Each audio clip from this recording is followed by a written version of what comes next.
It was midnight in the small town of Ravenwood, and the only source of light was the dim flicker of the neon sign that read Barber Station. The barber, a middle-aged man named Jack, was closing up shop for the night when he heard a knock on the door. He hesitated for a moment, wondering who could possibly need a haircut at this hour, but he decided to answer the door anyway. To his surprise, he found a tall, thin man standing outside. The man's face was obscured by a hooded cloak, but Jack could see that he had long, sharp fingernails. "Can I help you?" Jack asked. The man replied in a deep, gravelly voice, "I need a haircut. I don't have an appointment, but I'm willing to pay extra for your services." Jack hesitated for a moment, but he needed the money, so he agreed to give the man a haircut. He led the stranger to his chair and began to trim his hair. As he worked, Jack couldn't shake the feeling that something was off about this man. His movements were stiff and jerky, and he never once spoke. Despite his unease, Jack managed to finish the haircut without incident. As the man paid him and left, Jack let out a sigh of relief. But his relief was short-lived. Over the next few days, strange things began to happen in Ravenwood.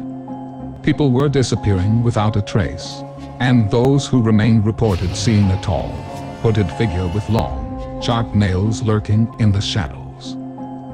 The rumors spread. Jack began to wonder if the stranger he had given a haircut to was somehow connected to the disappearances. He decided to do some investigating of his own, starting with the man's name. Jack searched through the town's records but found nothing. It was as if the man didn't exist. The only clue he had was the address the man had given him, which led him to an old abandoned mansion on the outskirts of town. Without hesitation, Jack made his way to the mansion, determined to uncover the truth.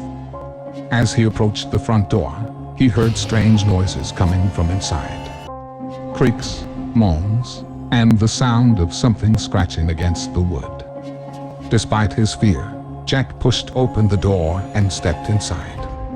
What he saw made his blood run cold. The stranger from the Barber Station was there, his hood pulled back to reveal a monstrous face with razor-sharp teeth and glowing eyes.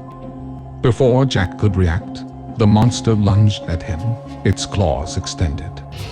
Jack barely managed to dodge out of the way, but the monster was too quick for him. It pinned him to the ground, ready to strike.